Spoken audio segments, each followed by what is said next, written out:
Disneyland. When you wish upon a star, makes no difference who you are. Each week as you enter this timeless land, one of these many worlds will open to you. Tomorrowland, promise of things to come. Fantasyland, the happiest kingdom of them all. Frontierland, tall tales and true from the legendary past. Adventureland, the wonder world of nature's own realm. Presenting this week from Adventureland, cameras in Samoa and the Holland story. And now your host, Walt Disney. Ever since I was very young, I've always been curious about the folks who live over the hill and on the other side of the river. But I guess this kind of curiosity is a universal complaint. There's not much doubt that people everywhere are interested in people everywhere. Of course, theater tickets cost a lot less than steamer tickets. And for those who prefer to do their globe-trotting at the movies, we've been making, for some time now, a series of motion pictures called People and Places. To film these pictures, we have photographers staked out all over the world. The stories behind the People and Places cameras are always interesting, and it's time for one now. So here to tell it is Winston Hibbler. The job of a People and Places cameraman is usually difficult, sometimes dangerous. And quite often it means working under the most unfavorable conditions. In the burning wastes of the Sahara Desert, on the frozen shores of Greenland. But here's a case where the photographer drew an assignment in paradise. The place, Polynesia, a scattered group of islands far out in the broad Pacific. In the heart of Polynesia lies Samoa, which means sacred center. Samoa was formed untold ages ago by great volcanic peaks thrusting up from the ocean floor. The coastline presents a study in contrasts. In some places, palm trees form a backdrop for long sweeps of coral sand. In others, jutting boulders and high palisades form a coastline as rugged as the rocky shores of New England. Inland, Samoa is a place of high mountains and deep rainforests. The faraway places of the world are familiar grounds to photographer Herbert Knapp and his wife Trudi, for it was they who filmed our motion picture, Siam. To photograph the story of Samoa, they were to spend more than a year traveling over twisting jungle trails, moving constantly from village to village.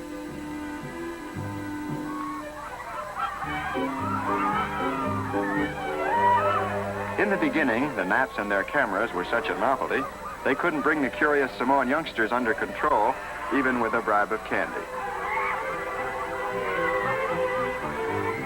But finally, the fascination wore off, and the children went back to the pleasant business of just being children. And that was when Herb was able to get his camera rolling to film the Samoan way of life, literally from the ground up. Among the younger males, one of the favorite pastimes is this game of marbles, played with rounded pebbles and a finger-flipping technique. It's unorthodox, but unerring. In fact, in the hands of a Samoan boy, a rock is such a deadly weapon, the island fathers have enacted laws prohibiting the hurling of stones at anything except other stones.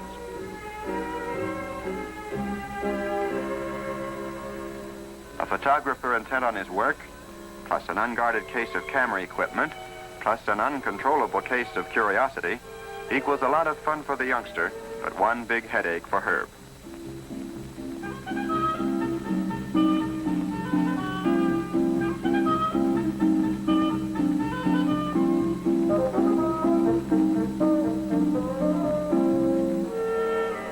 This was unexposed film.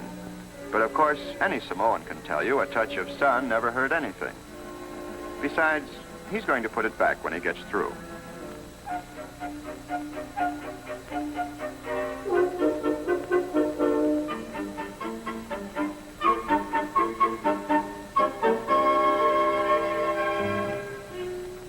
Of course, the best way to keep little hands out of trouble is to keep them busy. And each father teaches his son the ancient skills and arts of his ancestors. Fire making is man's work, and a man is never too young to learn. 2 sticks of softwood are used, such as fau, or if you prefer, fua will do just as well.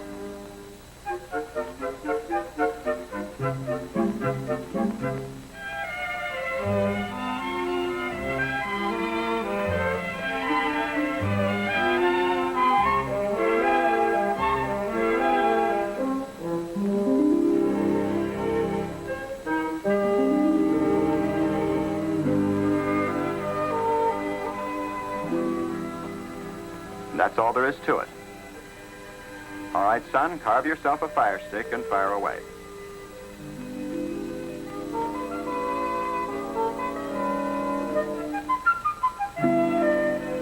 Now comes the rub. But first you must dampen the rubbing stick in the earth.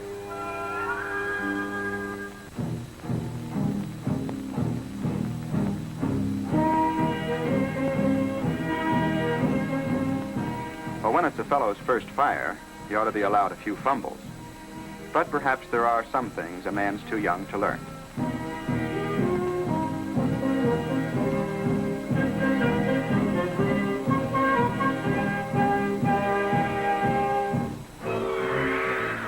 In Samoa, rain squalls are a part of everyday life. In fact, the average rainfall here is over 100 inches annually. For a newcomer, the best thing in such a downpour is a store-bought umbrella, but not for the natives. They can find one on every tree. Besides, for Samoan youngsters, wet weather's the best kind. Just the thing for boat racing.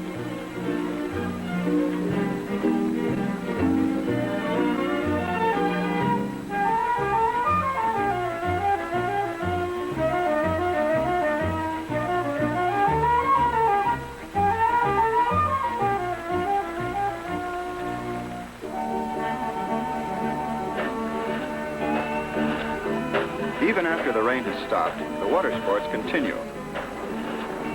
This mad melee is a sort of seagoing hockey game, played in a welter of water and a clash of clubs.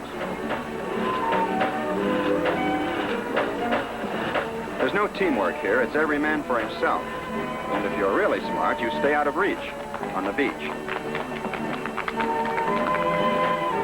And so with lots of spirit and plenty of splash, the game goes on and on till the tide goes out.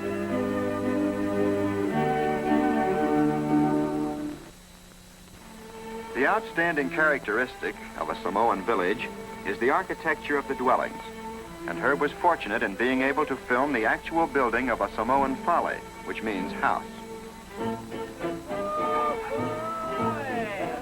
It's a community project, and bringing in the center post is a matter of some ceremony.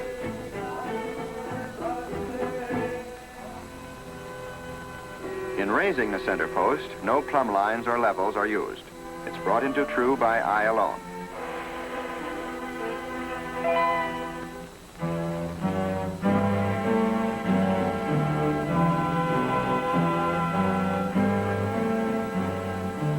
No nails or bolts are needed. Everything's lashed together with senet, the all-purpose twine of Samoa, made from coconut fibers.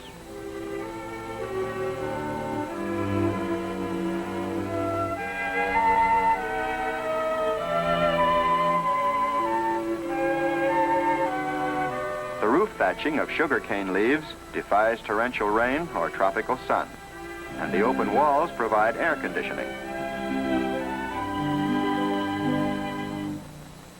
In filming our People and Places motion picture of Samoa, Herb Knapp kept the camera rolling and Trudi kept the notes.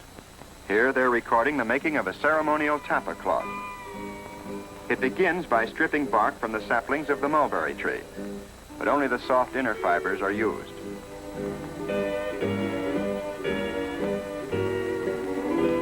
To keep the material workable, it must be kept moist, and so cleaning and scraping takes place in a convenient creek.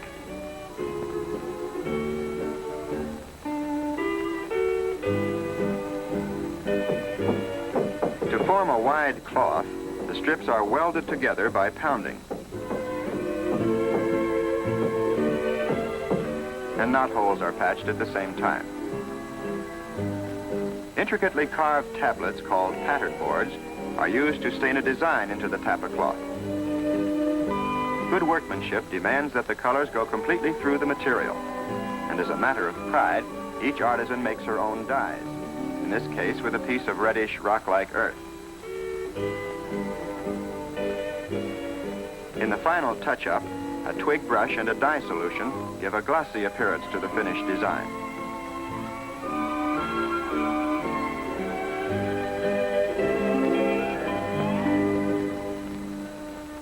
Since tapa-cloth is limited to ceremonial use, the island artisans devote much of their time to the more commonplace job of making mats. The material is pandanus leaves with the spiny edges removed.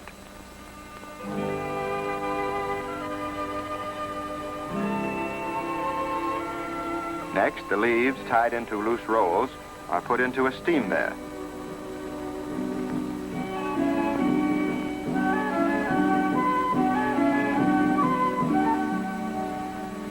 After about half an hour, the strips are soft, spongy, and ready to be separated.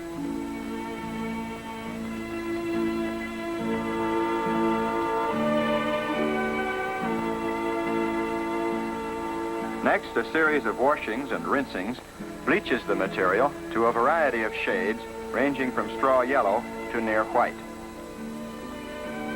Finally, segregated according to size, the strips are laid out to dry.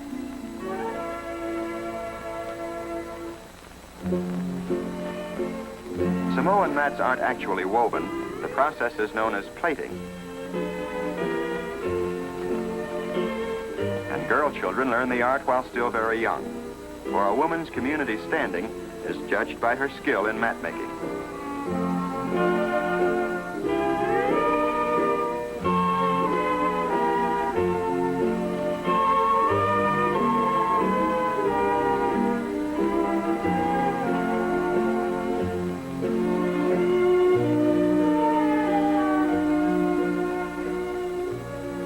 Samoan household, mats serve as rugs, blankets, mattresses, and partitions. And so house cleaning and redecorating merely means airing and rearranging the mats. To earn the prized title of fine mat, the cross strands must number at least 12 to the inch. And these are the family jewels, the wealth of Samoa. When a Samoan is to be highly honored, he's usually presented with a fine mat. This is a carpenter who's done an outstanding job. The brief but spectacular dance is traditional. It expresses his gratitude for the award.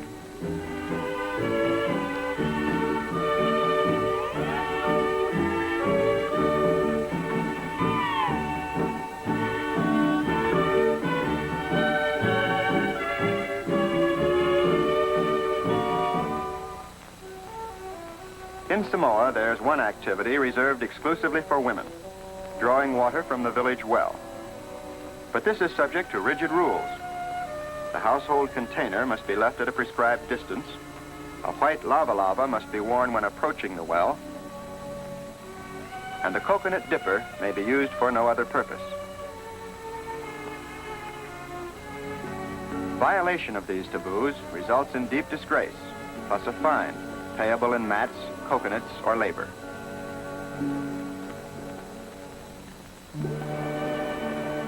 A large part of the Samoan diet comes from the surrounding sea.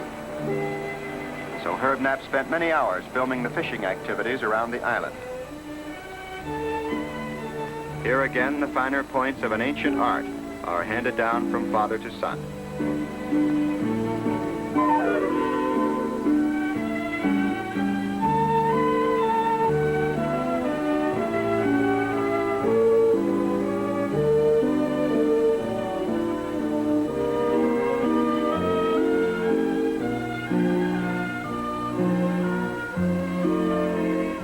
Almost every kind of tackle is used, from the fishing spear to the net.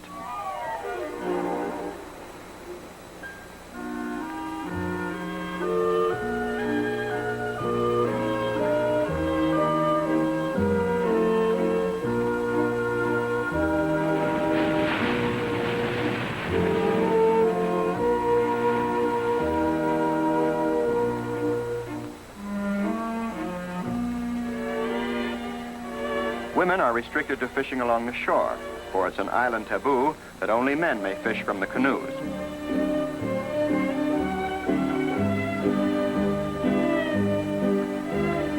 To film the fishing fleet in action, it was necessary to take the camera far out to an offshore coral reef.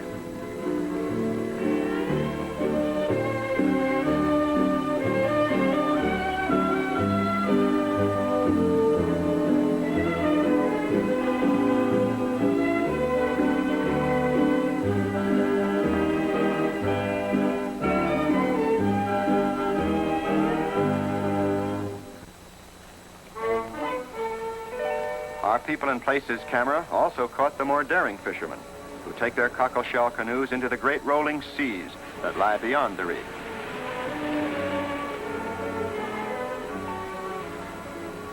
Some have ventured out here never to return, for there are sharks in these waters. But although the hazards are greater, the water is deeper and the fish are bigger. And after a day spent in deep water, the fisherman usually has something to brag about. The big one that didn't get away.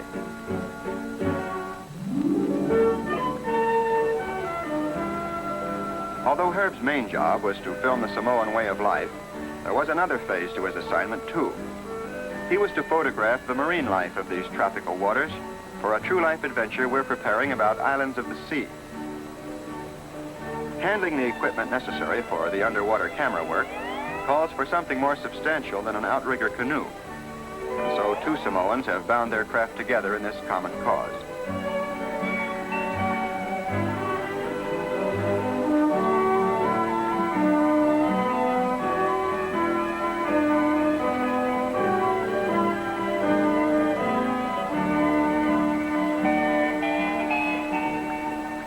The clear waters surrounding Samoa are ideal for the underwater camera box. And one of the regular residents here is the octopus, sinister looking, but in reality quite harmless. Yet these quiet lagoons have dangerous denizens too, the moray eel. Right now, he's intent on filching food from a sea anemone.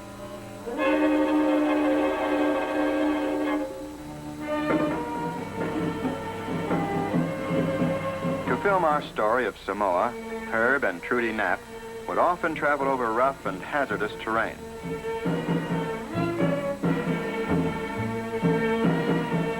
There's one popular Samoan playground that lies in a most unlikely and almost inaccessible place. It's a series of cascades tumbling down a steep mountainside.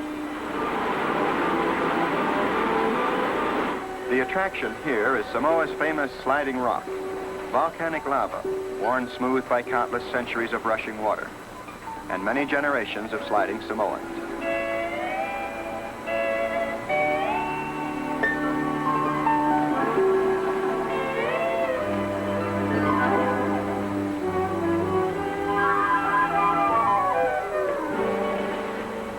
This is rough sport, but that doesn't rule out the ladies.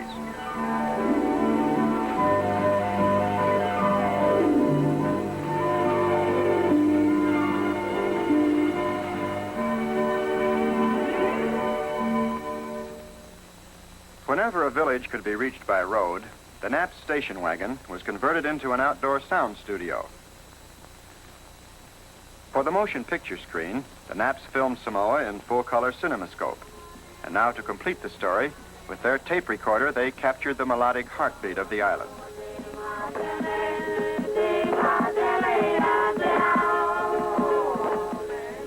In Samoa, music is a rhythmic, fluent language that every islander speaks, each in his own fashion.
course, along with the music, there's always dancing, impromptu and spontaneous, as young and old alike express their light-hearted way of life.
These are the people, and this is the place of our motion picture, Samoa.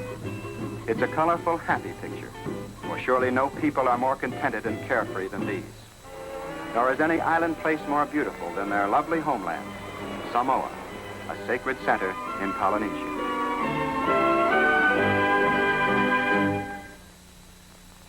It's time now for our story of Holland. But you'll find this different from our usual people and places story. In Holland, our cameras were witness to one of the worst national disasters the world has ever known. However, we'll let these tragic chapters fall in their proper chronological order and begin our story where Holland itself began. Far back in the early days of Europe's history, the rivers Rhine, Maas, and Schelde converged to form a great floodplain on the western coast. In this place of sandy marshes and low-lying islands lived a tribe of primitive people. To lift their crude huts above the level of the tidewaters, they fashioned miniature hills of sand and stone. So they were known as the mound dwellers. Storm winds combined with high tides often brought disaster and devastation to these tiny bits of land. But the mound dwellers always fought back. Eventually, they developed a system of defenses against storm and tide, crude barricades of clay and willow.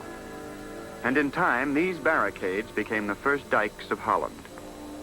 Today, 2,000 years later, the people of the Dutch nation are still building dykes.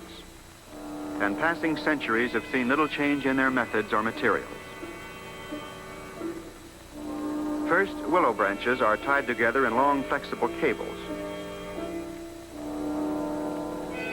Then at low tide, the cables are laid out in sweeping curves to fit the contours of the beach. They'll prevent the sand from shifting, and at the same time form the mainstays for a thick mattress of reeds. After the mattress has been carefully roped and pegged down, it's topped off with an interlaced covering of straw.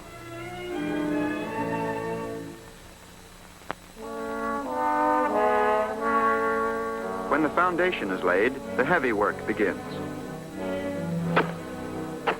Centuries of dike building have long since used up the rock supply from Holland's alluvial soil, and so these basalt blocks must be imported from England. Carefully fitted together, they form the base for the final step, a mixture of crushed rock and clay spread and tamped down over the entire surface. Yet the dikes of Holland are more than heaps of stone and earth. Each is also a monument of victory in the 2,000-year struggle to wrest land from the sea.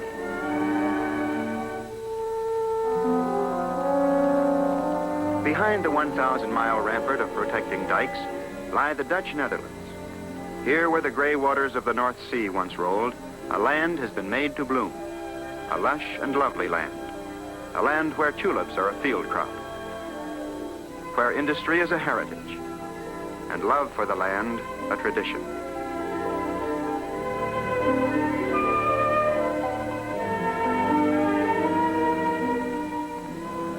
Symbol of Holland is the windmill. Some are pumps that keep the lowlands dry. Others are sawmills, and this happens to be a grist mill. To put his mill in motion, the miller cranks the vanes into the eye of the wind. Then, like a good sailor, a good miller knows just how much canvas he can safely carry.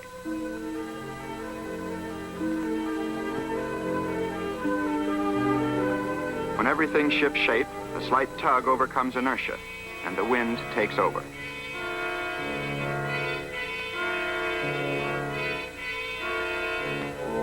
Next to the mills, canals are the most familiar features of a Dutch landscape. They come in all sizes, large and small, as well as low and high.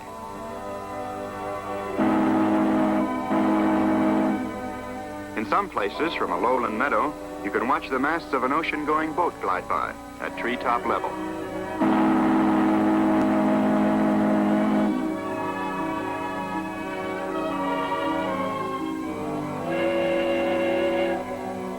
Country roads are few, and most of them end abruptly at the canals, for these are the real highways of Holland. Altogether, they measure over 5,000 miles, and more than 50% of Holland's transportation is by water.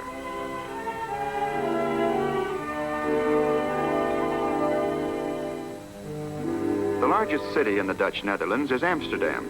It's often called the Venice of the North.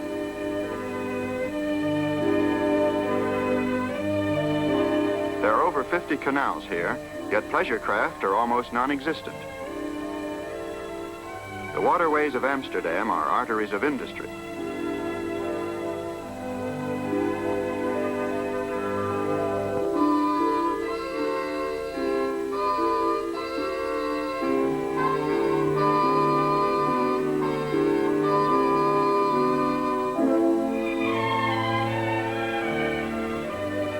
In this city, the youngsters who play in the streets must content themselves with water sports.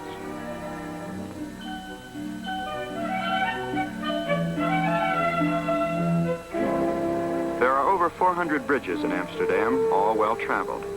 And here comes one doing its own traveling.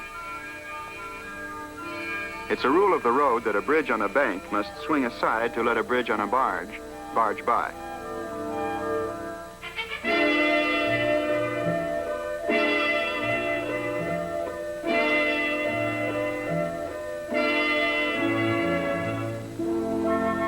When the frigid winds of winter sweep in from the North Sea, the harbor at Amsterdam will occasionally freeze. As a rule, it's soft saltwater ice, and even a ferry boat is an adequate icebreaker. But the freshwater ice in the inland canals is a different matter. Here, the freeze-up presents a serious problem. Ice pressure could easily damage the mechanism of the locks, and a sprung gate is an open invitation to flood. So the strain must be relieved. Of course, when the canals freeze, commerce comes to a halt. And when there's no work to be done, the Dutch people are ready to play.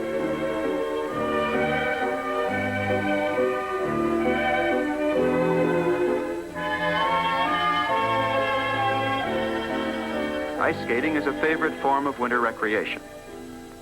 But there are other ways of getting around on the ice, and modes of transportation are limited only by the imagination.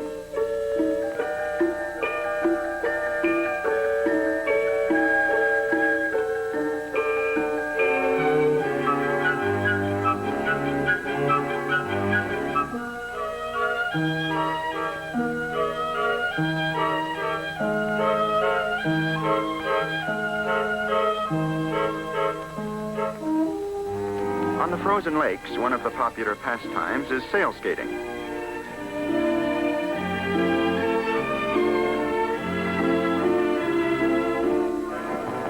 For those who like the feel of a stout craft beneath them, there's ice boating. In Holland, they simply set a sailboat on a set of runners and set sail.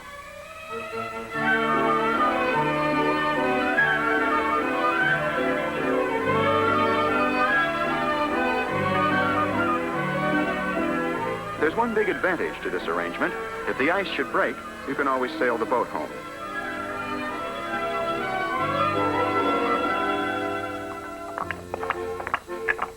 To the click of wooden shoes, the festivals of midwinter are celebrated by dancing on the ice.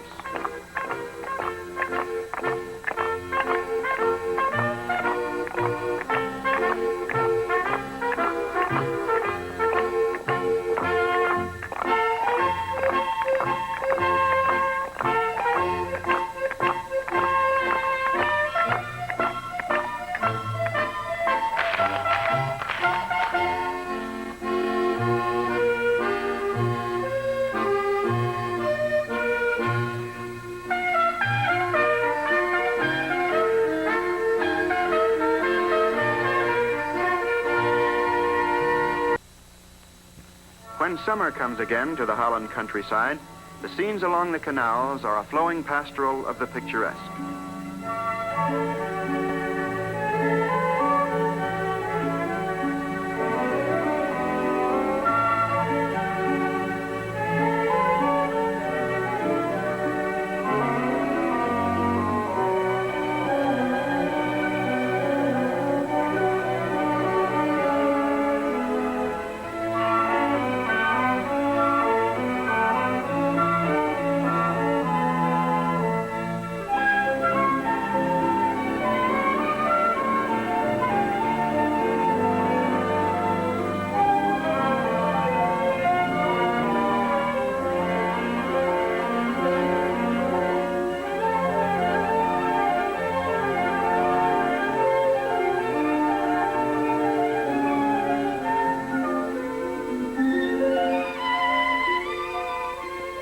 Although the Dutch people have handmade their land into a place of peaceful beauty, nature controls the elements.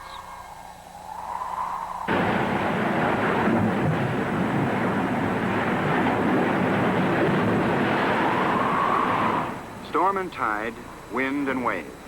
Against each of these elements, the Dutch have learned to defend themselves. But sometimes nature combines her forces in unpredictable patterns of titanic fury, and the result is chaos. And now, this is Holland in January of 1953, a time of anxiety and foreboding. The high tides of spring have yet to come, but already the sea has crept into the coastal harbors and stands persistently at a dangerous level.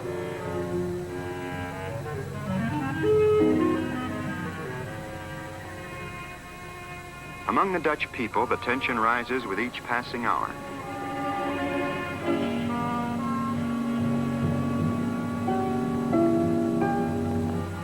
They watch and wait, and cannot know that even now, nature is preparing an elemental cataclysm never equaled in Holland's history.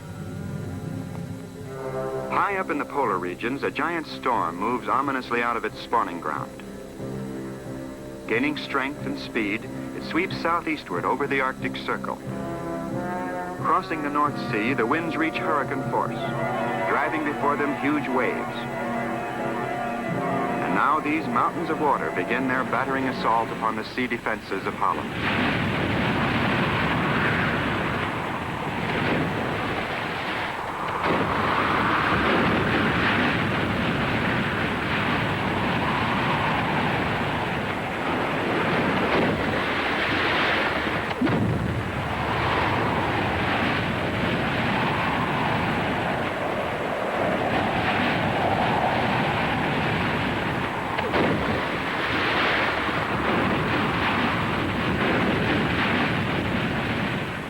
By late evening, the storm is in full fury. And with malevolent timing, the first spring tide arrives to lift the waters still higher. Disaster is in the making here.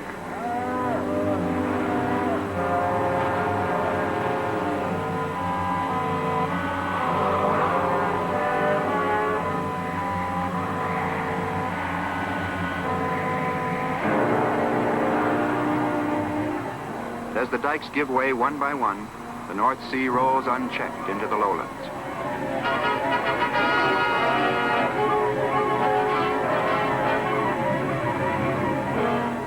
Throughout the night, the flood spreads across the countryside, death and destruction riding the angry waters.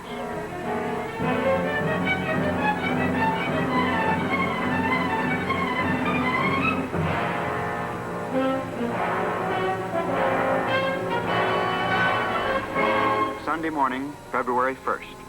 Across the world, in many languages, newspapers headline a story of appalling disaster. 50.000 mensen moeten worden geëvacueerd. Près de 1000 morts, milliers de disparus, ravages incalculables.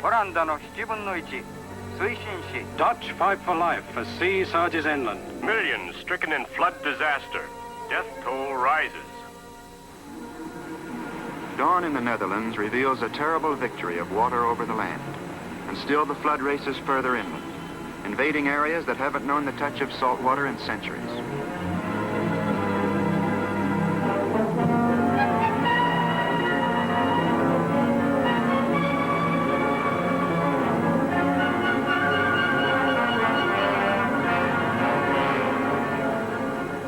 rescue craft are few, and the homeless number in the thousands. But the Dutch people have learned to face disaster without despair. They accept defeat, but only temporarily. For the sake of future generations, the sea must once again be driven from the land.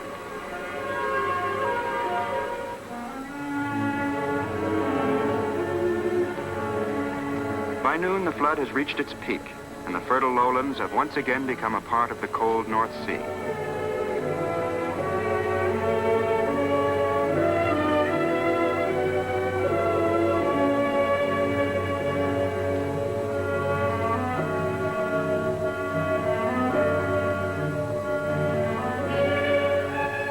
Everywhere, the story is the same. Devastated farms, stricken villages, a story of terrible tragedy. And now the reckoning. The Vispas area, 85% inundated. The island of Hooray Overflakke, 90% inundated. Schouwen-Duiven land, 90% inundated. And so all across the southern Netherlands. The crosses number the dead by tens. In the dike system, there are more than 500 breaches. But already reconstruction has begun. Here on the coast of Schouwen-Duiven land is a typical major break. Successive tides have gouged a great hole in the ocean floor at the center of the breach, making a straight-across repair impossible. And so a shoulder dike must be built to bypass this undersea depression. To form the new seawall, concrete caissons will be used, and they're already on the way.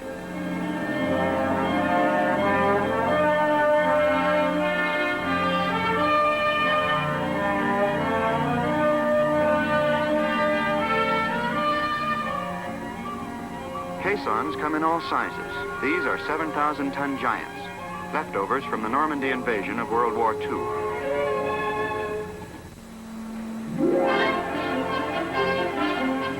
Repairing the massive breaches along the coast calls for an all-out effort. Yet Holland doesn't fight alone. Many nearby nations send convoys of men and material to aid in the battle against the sea.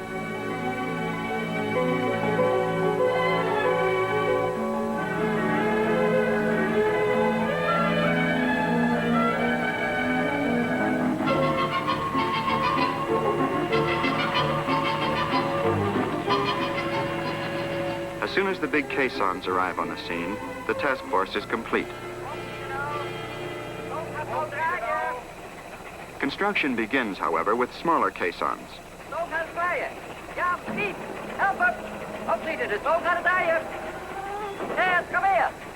They're carefully floated into position, then sunk by opening sea valves in the bottom.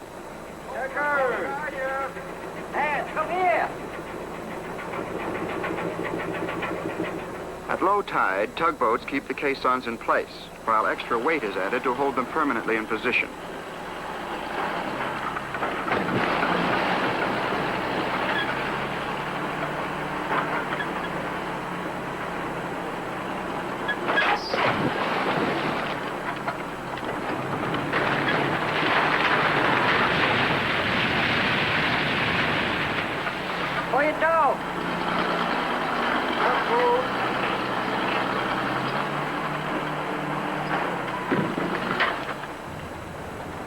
Repairing a sea dike is a constant battle against time, for with every running of the tide, the torrent of rushing water makes work not only dangerous, but practically impossible.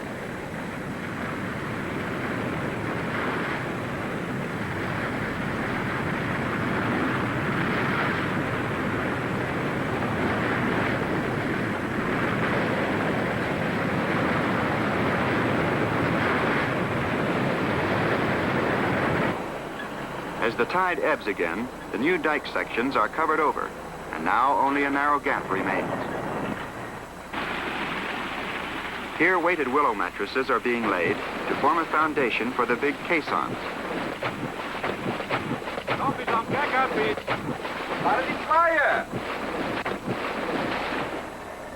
During the hours of darkness, the job is doubly difficult and dangerous, yet the work must not stop.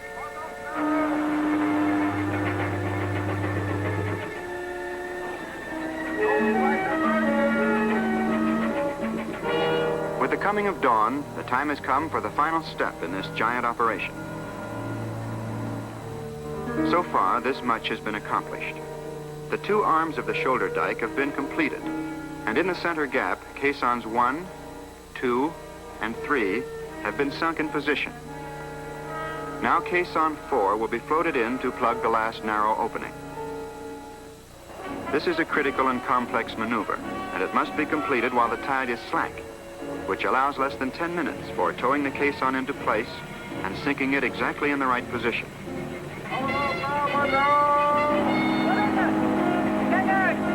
Voorzichtig. Kijk uit. Dat is goed. Gooi je touw. Lekker. Lekker. Lekker. Trekken. Trekken. Trekken. Kom eens aan trekken. Ja, daar komt hij. Hou het iets zwaaien.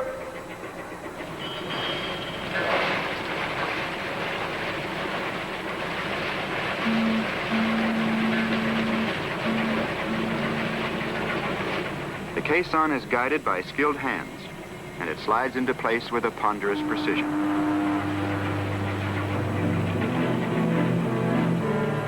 Now between the caissons, only minor gaps remain, and these are easily sealed with a series of pilings.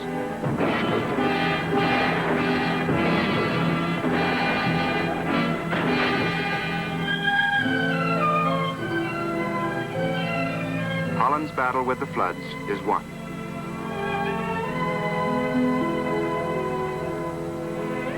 It's taken over 200 caissons, a 2.5-mile shoulder dike, to repair this massive breach, the largest in the entire dike system.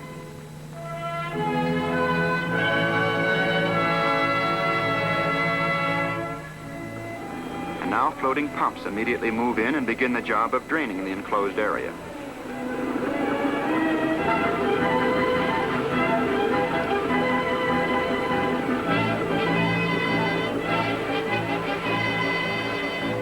Bit by bit, the skeleton of a drowned land appears.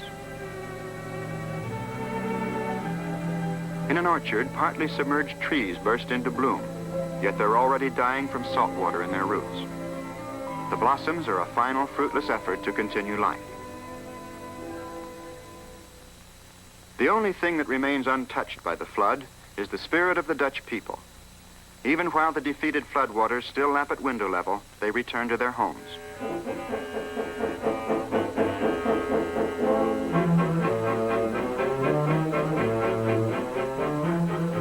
More than 40,000 homes have been damaged, and restoring these is a task to rival the labors of Hercules. And those who can solve their problems just by cleaning are fortunate, for more than 9,000 homes have been totally destroyed and must be rebuilt from the ground up.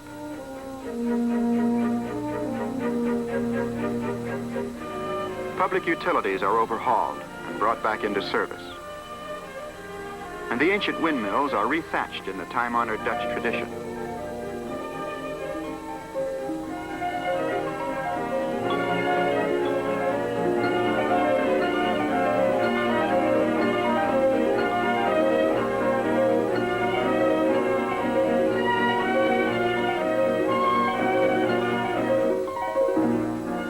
In the low-lying fields of the countryside, each day's pumping exposes new salvage problems, and the mark of the sea is everywhere.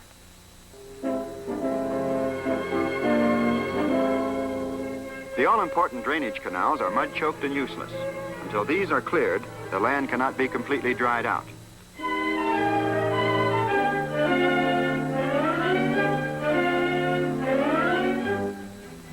In the rural villages, farmers prepare to reclaim their farms by first reclaiming the farm equipment.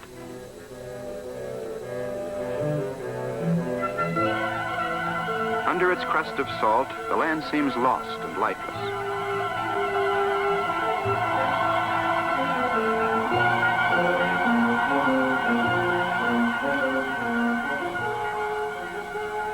And yet no Dutchman has ever abandoned 1 square foot of Dutch soil. And he attacks the problem of saltwater contamination by first breaking the salt crust with a plow. And then the field is sowed with powdered gypsum, a mineral that helps to neutralize the sodium salts. This, in turn, is worked into the soil and allowed to aerate, and then the whole process is repeated several times. By the following season, the ground is ready to be planted.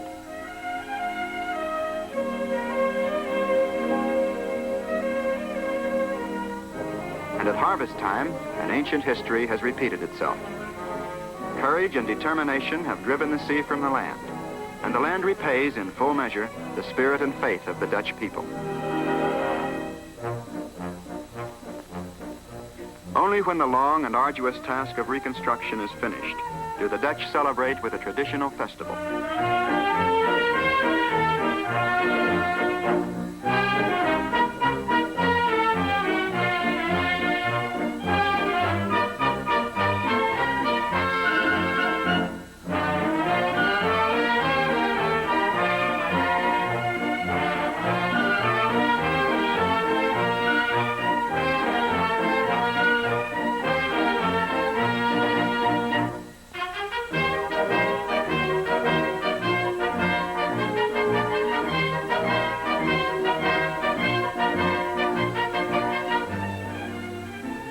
With this pageant of victory, our story of Holland ends. Yet flood will always be a part of the Dutch tomorrow, for the sea is a persistent and relentless enemy. And so the land of Holland must always be a place where the price of existence is eternal war with the eternal sea.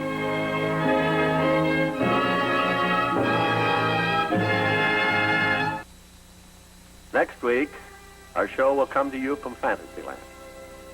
You will see how Donald Duck connives with his 3 nephews to convince me that he has licked his voice problems and is qualified to be a master of ceremonies on a Disneyland show. Here are a few highlights from that show. Next week, Walt Disney discovers that Donald Duck has found a new voice. Okay, Donald, go ahead. What's your big surprise? How do you do, Mr. Disney? And greetings to you, my television audience. Why, Donald, I can understand every word you say. This enables one...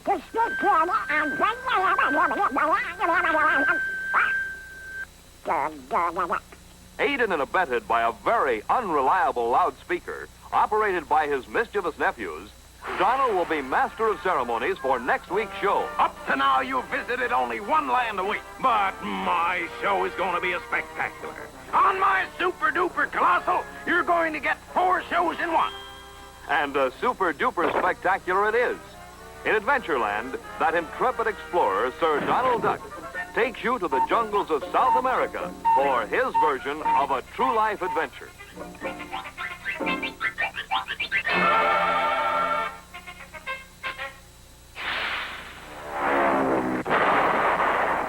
Howdy, partners. In Frontierland, Donald takes you back to the perilous days of the covered wagons to show you how his ancestors made the hazardous trek to California.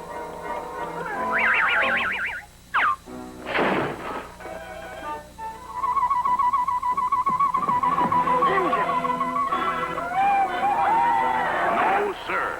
Weren't the red man. We're the red ant.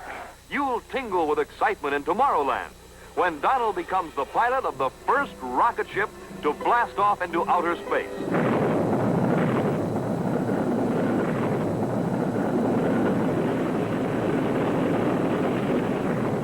And as a grand climax, in Fantasyland, you'll meet the world's greatest actor. Me, Donald Duck. According to the script, I'm to be cast as a hobo.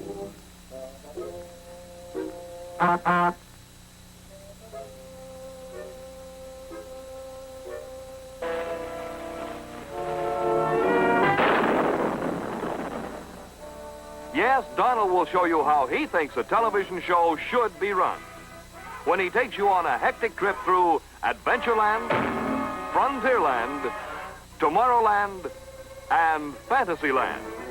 Next week, when Walt Disney brings you your host, Donald Duck.